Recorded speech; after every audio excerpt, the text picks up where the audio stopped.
بسم اللہ الرحمن الرحیم. السلام علیکم. کیپٹل ٹاک میں خوش آمدید. احمد فراز صاحب نے ایک دفعہ نئے سال کے بارے میں ایک شعر کہا تھا، تو اس شعر کے بعد پھر ابن انشاء صاحب نے ایک شعر کہا، ایک سال گیا ایک سال نیا ہے آنے کو، پر وقت کا اب بھی ہوش نہیں دیوانے کو. تو اب یہ دیوانہ پتہ نہیں کون ہے جس کو وقت کا ہوش نہیں ہے، کیونکہ وقت بہت تیزی کے ساتھ گزرتا ہے. 2025 بھی گزر گیا اور اب 2026 شروع ہونے والا ہے. تو 2025 کے اہم واقعات کی روشنی میں ہم 2026 کا تجزیہ کریں گے، کچھ مستقبل میں جھانکنے کی کوشش کریں گے کہ 2026 میں آپ کو، ہمیں اور پاکستان کو کن کن چیلنجز کا سامنا ہوگا. اور ہمارے ساتھ گفتگو کے لیے موجود ہیں جناب مشاہد حسین سید صاحب، چائنا انسٹیٹیوٹ، اور محترمہ ڈاکٹر ملیحہ لودھی صاحبہ جو کہ کسی تعارف کی محتاج نہیں ہے. تو آپ دونوں کو بہت بہت نیا سال مبارک ہو. شکریہ. لیکن اس سے پہلے کہ میں آپ سے کچھ سوال کروں، تھوڑا سا میں آپ کو کچھ واقعات جو اہم ہوئے ہیں 2025 کے، اس کا اگر میں ذکر کر دوں تو مناسب ہوگا. کہ 2025 کا سب سے اہم واقعہ یہ تھا کہ 7 مئی سے 10 مئی تک جو 4 روزہ پاک بھارت جنگ تھی، تو اس میں بھارت کو بدترین شکست ہوئی، پاکستان کی اہمیت میں بہت اضافہ ہو گیا.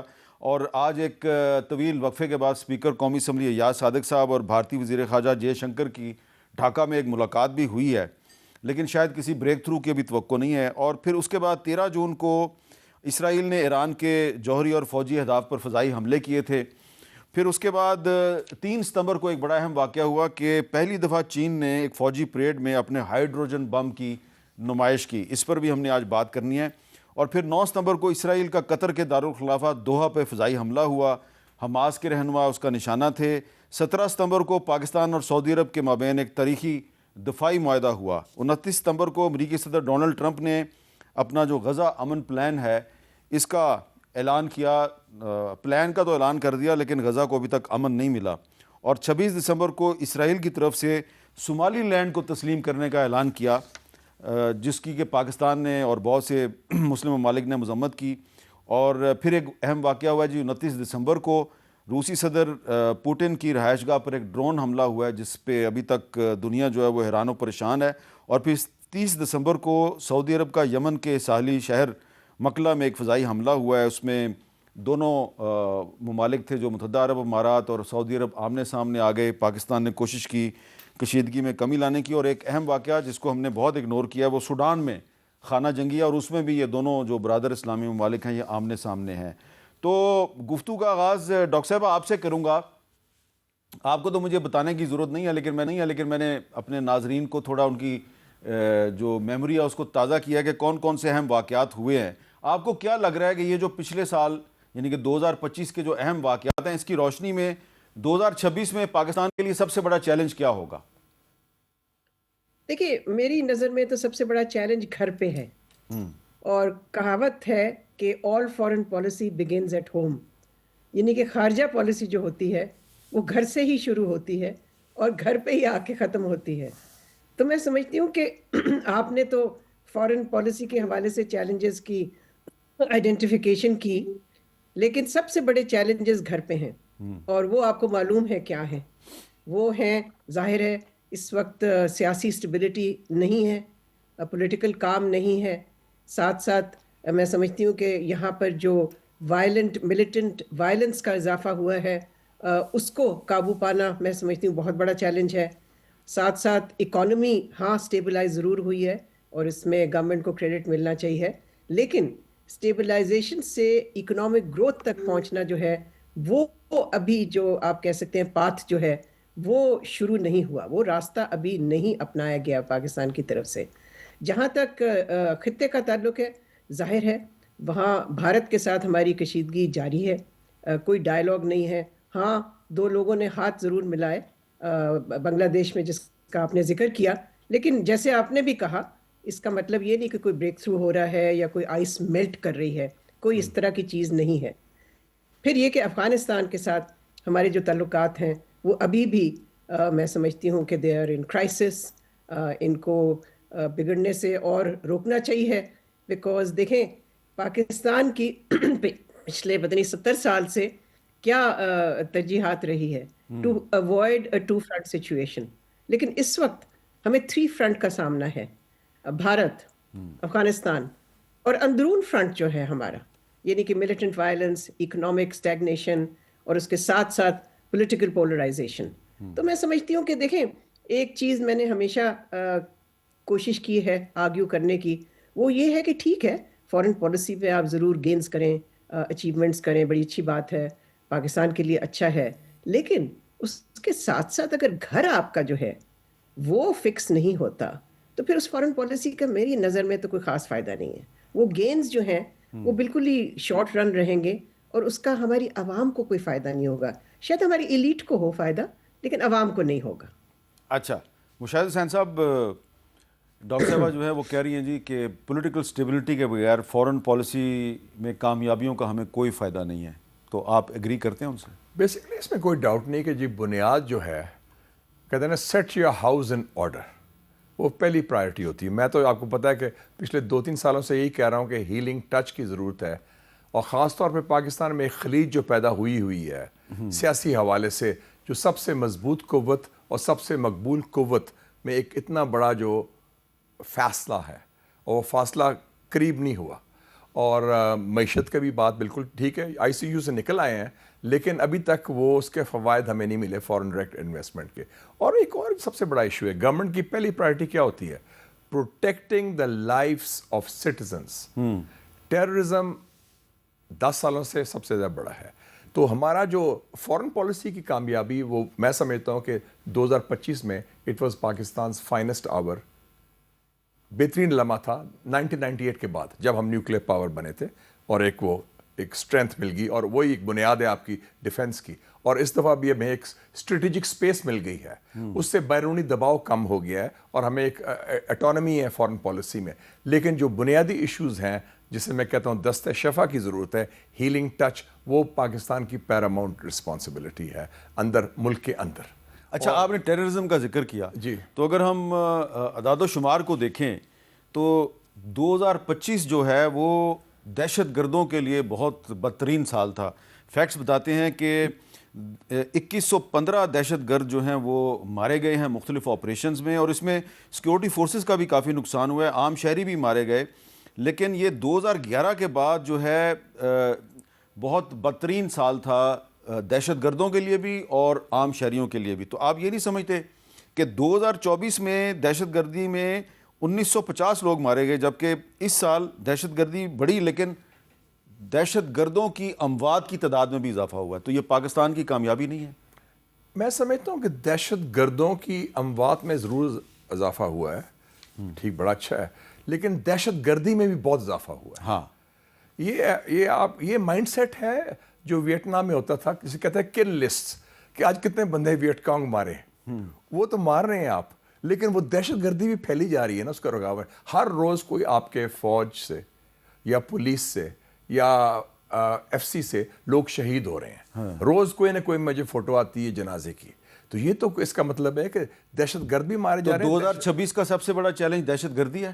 یس، اور اس کی وجہ یہ بھی ہے، باہر سے سپانسرڈ ضرور ہے، را کا بھی ہے، افغانستان بھی ہے، لیکن میرا اپنا ویو ہے کہ پاکستان کی ہمارے اپنی ایک مؤثر قسم کی کاؤنٹر ٹیرر اسٹریٹجی ابھی تک ہم نہیں بنا سکے، جو ہونی چاہیے، جس میں صوبوں اور وفاقی حکومت، مختلف انٹیلیجنس ایجنسیز اور ایک بڑا ایک آرگنائز سائنٹیفک اپروچ ہونی چاہیے. ایک فائر بریگیڈ کا رول ہے، ادھر دہشت گردی کو روکو. آپ دیکھیں نا سی پیک میں کیا مسئلہ ہوا کہ اگر پچھلے 5 سالوں میں 6 سالوں میں کتنے حملے ہوئے، 19 چائنیز مارے گئے، 14 پاکستانی مارے گئے، 8-10 حملے ہوئے. تو اس کا مطلب ہے کہ ہر دفعہ حملہ ہوتا ہے، مذمت کرتے ہیں، کنڈولنس کرتے ہیں، کانڈمنیشن کرتے ہیں، کمپنسیشن دیتے ہیں، جو میں کہتا ہوں 3 C's کرتے ہیں: کنڈولنس، کانڈمنیشن، کمپنسیشن.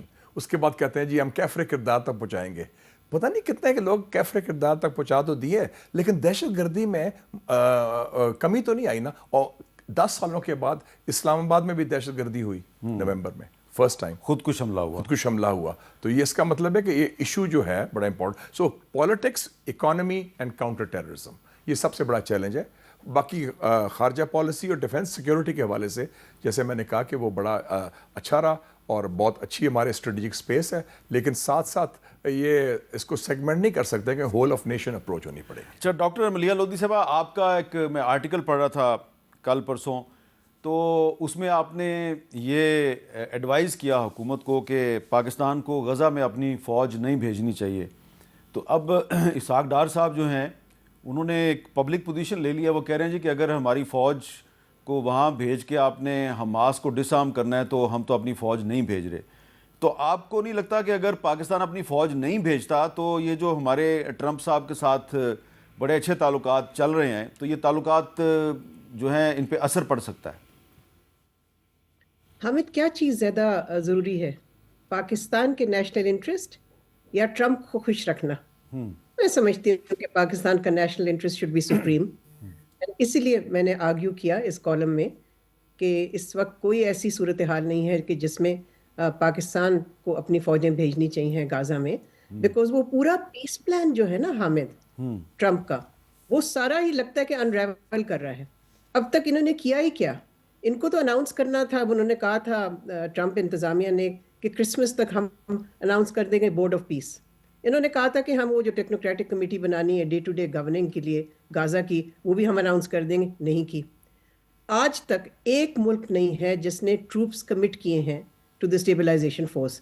شروع میں ہاں کافی ملکوں نے کہا کہ ہم تیار ہیں، پاکستان نے بھی کہا کہ وی آر ریڈی، اسحاق ڈار صاحب نے بھی یہی فرمایا، لیکن ساتھ ساتھ جب ان کو یہ نظر آیا کہ مینڈیٹ ہی کلیئر نہیں ہے کہ وہ اسٹیبلائزیشن فورس کے رولز آف انگیجمنٹ کیا ہیں، اور اگر اس کا کام ہے کہ وہ حماس کو جا کے ڈسارم کرے تو وہ تو کانفرنٹیشن میں آ جائے گا فلسطینیوں کے ساتھ۔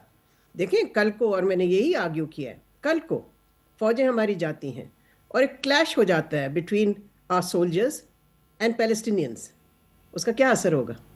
دوسرا یہ کہ اس وقت جو آپ نے اسرائیل کا تو کانڈکٹ دیکھا ہے، وہ آپ کے سامنے ہے۔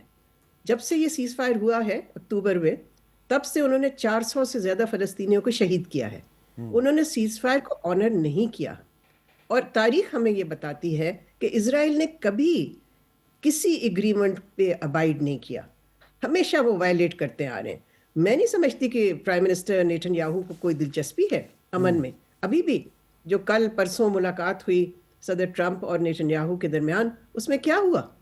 صدر ٹرمپ نے تو صرف کہا کہ جی حماس کو ڈسارم کرنا چاہیے، انہوں نے ایک بات نہیں کی کہ اسرائیل کو بھی تو وڈرا کرنا ہے، تو وہ اگر وڈرا کرنے کو تیار ہی نہیں ہے تو حماس کیوں کرے ڈسارم؟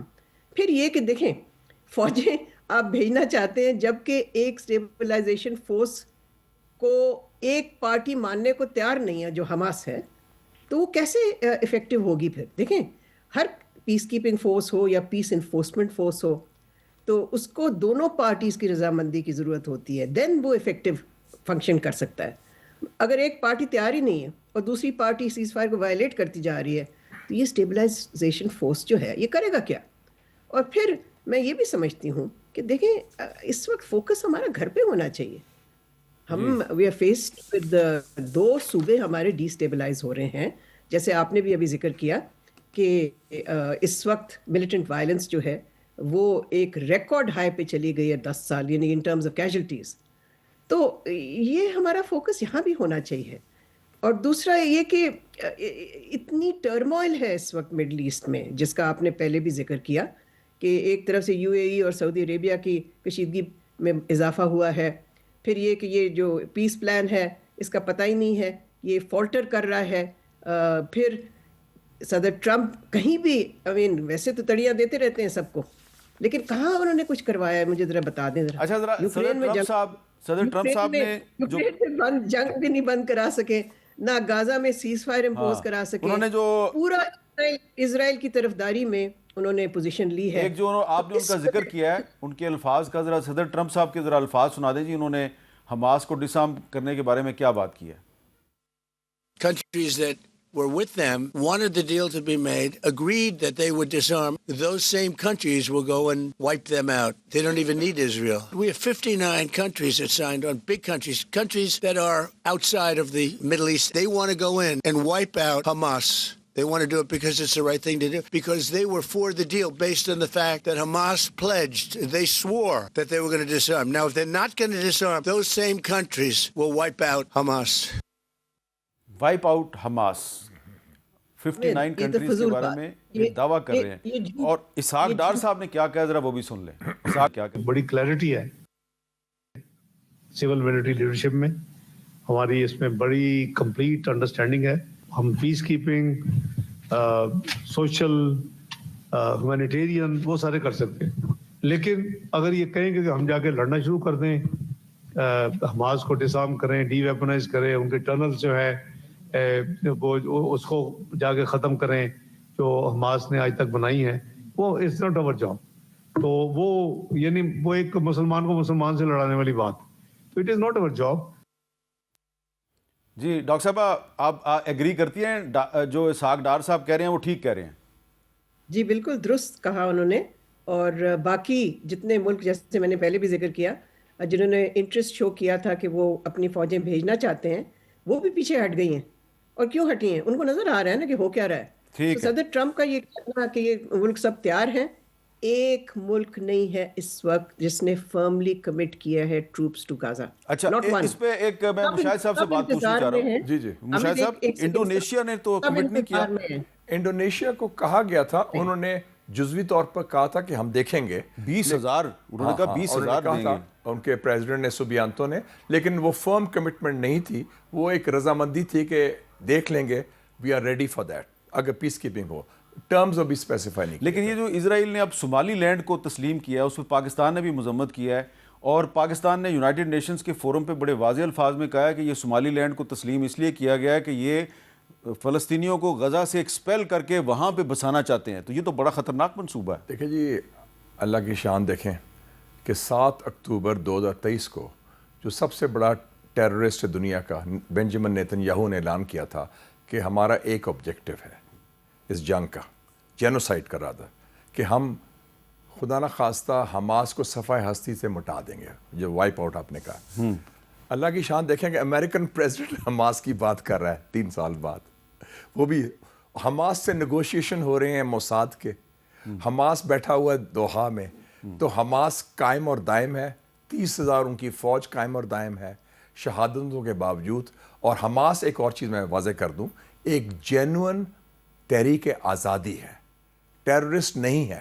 اور یہ الیکشن جیت کے آئے ہیں. 2006 کا جو الیکشن تھا غازہ میں جس کو پریزیڈنٹ جمی کارٹر نے مانیٹر کیا تھا، انہوں نے کہا تھا اس وقت this is the freest election in the Middle East. اور آپ کو یاد ہوگا اس وقت میں چیئرمین تھا، 2006 کی بات ہے، خارجہ امور کمیٹی کے. پاکستان کی پارلیمنٹ کو آنر ہے، اور میں نے انیشیٹو لیا تھا کہ ان کے فارن منسٹر کو بلایا تھا محمود ظہار کو، اور اس کو مشرف صاحب کی گورنمنٹ تھی، اور ہم نے سب سے پہلے ان کو فنڈنگ دی تھی اس گورنمنٹ کو. تو حماس ایک جینوئن نیشنل لبریشن موومنٹ ہے، اور انڈر انٹرنیشنل لا حماس ہو یا کشمیری مجاہدین ہو، ان کو حق ہے کہ اگر فورن ملٹری آکیوپیشن ہو اس کے خلاف وہ مسلح جدوجہد جائز ہے، قانونی ہے. تو یہ جو صومالی لینڈ کا سارا آپریشن ہے، آپ کڑیاں ملائیں نا، یہ اسرائیل کا گریٹر اسرائیل کا پلان ہے. جیسے انڈیا کا اکھنڈ بھارت ہے ادھر گریٹر اسرائیل ہے، اسے کہتے ہیں ایرٹس اسرائیل. تو اس کو ہم ٹوٹلی ریجیکٹ کرتے ہیں. We do not accept it at all, out of question ہے. تو وہ تو سب نے. اچھا اب صومالی لینڈ کو یونائٹڈ نیشنز نے ابھی تک ریکگنائز نہیں کیا، اسرائیل نے ریکگنائز کر لیا ہے. جی جی. تو یہ آپ یہ نہیں سمجھتے کہ پوری دنیا کے ساتھ پنگا لے رہے ہیں؟ یہ ان کا پلان یہ ہوتا ہے کہ جو بڑا مسلمان ملک دیکھو اس کو توڑو. پاکستان سے جو ہوا وہ ہوا 71 میں. انڈونیشیا کیا تھا؟ ایسٹ تیمور سب سے بڑا مسلمان ملک تھا. سوڈان سب سے بڑا مسلمان ملک افریقہ کا، ساؤتھ سوڈان کریٹ کر لو. اب صومالی لینڈ بھی ٹیریٹری بہت ہے ان کی، بہت بڑی ان کی ہے سارا کوسٹ لائن، آبادی بہت کم ہے. تو وہ اب اس کو قابو کرنا چاہتے ہیں ریڈ سی اور باب المندب کا سارا کنٹرول کرنے کے لیے. تو یہ اسٹریٹجک پلان ہے، اور اس میں میں سمجھتا ہوں کہ جو مسلمان ممالک ہیں ان کو بڑا کلیئر سٹینڈ لینا چاہیے اس حوالے سے، کیونکہ یہ ریڈ لائن ہے، اور یہ ایک قسم کا جو منصوبہ بندی ان کی ایکسپوز ہو رہی ہے. اور اس وقت جو مار پڑی ہے اسرائیل کو ایران سے، اور جو فیلئر ہوا ہے ان کا غزہ میں بھی، کم سے کم وہ ختم تو نہیں کر سکے نا حماس کو، ان کی تحریک آزادی کو اور دوسری تحریکوں کو. تو اس حوالے سے مسلمانوں کو اتحاد کے ساتھ، اور ایک میں نے اپنے پچھلے پروگرام میں بھی کہا تھا کہ جو ٹرمپ پلان میں سب سے بڑی غلطی تھی کہ انہوں نے پیلسٹائن اسٹیٹ کی بات نہیں کی. ٹرمپ پلان ایکسپائر کرتا ہے 30 دسمبر 2027 کو، اور 2028 کو ٹرم ختم ہو جائے گی. اس وقت تک they should have said کہ we want a Palestine state with Jerusalem at its capital. یہ ہماری باٹم لائن ہونی چاہیے. As simple as that. یہاں پہ ایک چھوٹا سا بریک لیتے ہیں جی, بریک کے بعد دوبارہ ملتے ہیں.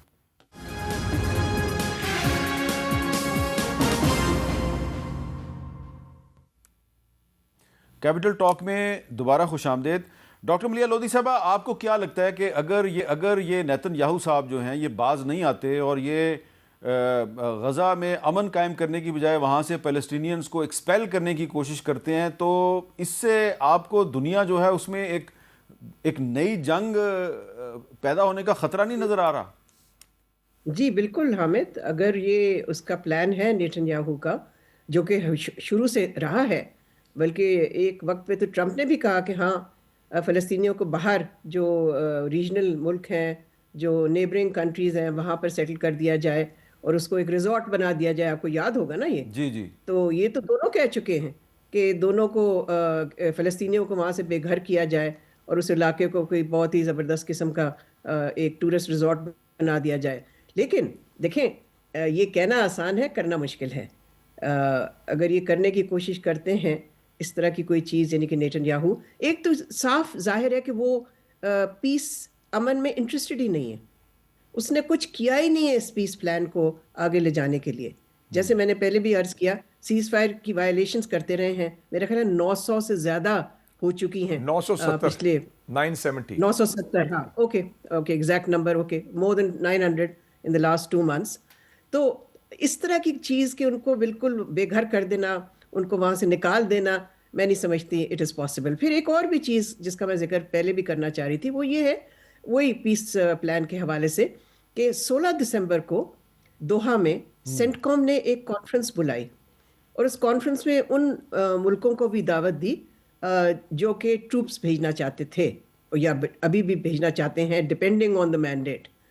وہاں پر مینڈیٹ پہ کوئی اگریمنٹ نہیں ہوئی, نہ ہی اور جو پہلو ہیں اس پلان کے اس پہ کوئی کنسنسس سامنے آیا. تو آپ دیکھ لیں کہ this plan is in deep trouble. اور اگر یہ پلان بالکل فیل ہو جاتا ہے, کولیپس کر جاتا ہے, فالٹر تو کر ہی رہا ہے, تو پھر نیتن یاہو شروع کرے گا پھر سے جنگ, جو کہ اس نے بند ہی نہیں کی تھی. لیکن جہاں تک حماس کا تعلق ہے, دیکھیں ان کو بھی تو ٹائم ملا ہے نا ٹو ری گروپ. ٹھیک ہے, وہ پہلے سے کہیں زیادہ کمزور ہیں, نو ڈاؤٹ اباؤٹ اٹ. ان کے لیڈران کو ابھی بھی ایک اسیسینیشن کی جو اسٹریٹجی ہے وہ اسرائیل امپلیمنٹ کر رہا ہے, تو ان کے بہت سارے لیڈروں کو شہید کر چکا ہے. لیکن ریزسٹنس تو آئے گی. تو یہ اتنا آسان کام نہیں ہے. اور جیسے میں نے پہلے بھی عرض کیا کہ دیکھیں یہ اوور آل جو سچویشن ہے مڈل ایسٹ میں بہت زیادہ ڈی اسٹیبلائز ہوگی. آلریڈی ہم دیکھ رہے ہیں کشیدگیاں, rivalries, tensions between various countries in the Middle East. اور پھر یہ بھی کہ ایک فیکٹر میں سمجھتی ہوں جو سامنے رکھنا چاہیے, وہ یہ ہے کہ جب سے امریکہ نے, اور یہ پری ٹرمپ کی بات ہے, جب سے امریکہ نے پیوٹ کیا towards Asia and containment of China, تو ان کا اثر جو ہے وہ مشرق وسطیٰ میں کم ہوتا گیا. اور آپ کہہ سکتے ہیں کہ ایک ویکیوم ایمرج کیا. اس ویکیوم میں ہی لڑائیاں ہو رہی ہیں سعودی عربیہ اور یو اے ای کے درمیان, اور مختلف اور جو پراکسی وارز آپ کہہ لیجئے چل رہی ہیں. اس کی وجہ یہ ہے نا, ایک وجہ تو یہی ہے, ایک تو یہ ہے کہ بھئی رائیولریز واقعی ہیں, there are differences, disagreements between these Arab countries, اور دوسرا یہ کہ وہاں ایک پار ویکیوم ہے. اسی لیے صدر ٹرمپ جو مرضی کہے, اس کا مطلب یہ نہیں ہے کہ وہ ایک الٹیمیٹم دے دے اور جناب سب اٹینشن پہ کھڑے ہو جائیں اور وہی کریں جو کہ ٹرمپ کہہ رہے ہیں. میرا خیال ہے یہ سبق پاکستان کو بھی اچھی طرح سے یہ جو آپ نے لینا چاہیے. چائنا کنٹینمنٹ پالیسی کا جو ذکر کیا ہے مشاہد صاحب, یہ جو چائنا کنٹینمنٹ پالیسی ہے امریکہ کی, تو اس حوالے سے یہ جو 2025 کا ایک اہم واقعہ تھا, تو ستمبر کے مہینے میں ایک چائنا میں ایک پریڈ ہوئی, تو وہاں پر ایک ہائیڈروجن بم کی نمائش کی گئی ہے. اس کے بارے میں ایک چائنیز ایکسپرٹ ہیں پروفیسر گاؤ, وکٹر گاؤ, ہاں ذرا ان کا ایک چھوٹا سا کلپ سن لیں ذرا. If you want to have war, you will get war. If you want to destroy China, you will be destroyed. If you want to impose nuclear war on China, you will be wiped out by nuclear war. This is very serious. China's policy is very clear. China will not fire the first shot, but China will not allow you to fire the second shot. In the world of today, let me tell you, which country has hydrogen bomb. China is the only country with hydrogen bomb. And that ICBM can cover every corner of the world in less than 20 minutes and destroy any target in any corner of the world without any possibility of being intercepted. I hope Washington has learned the lesson.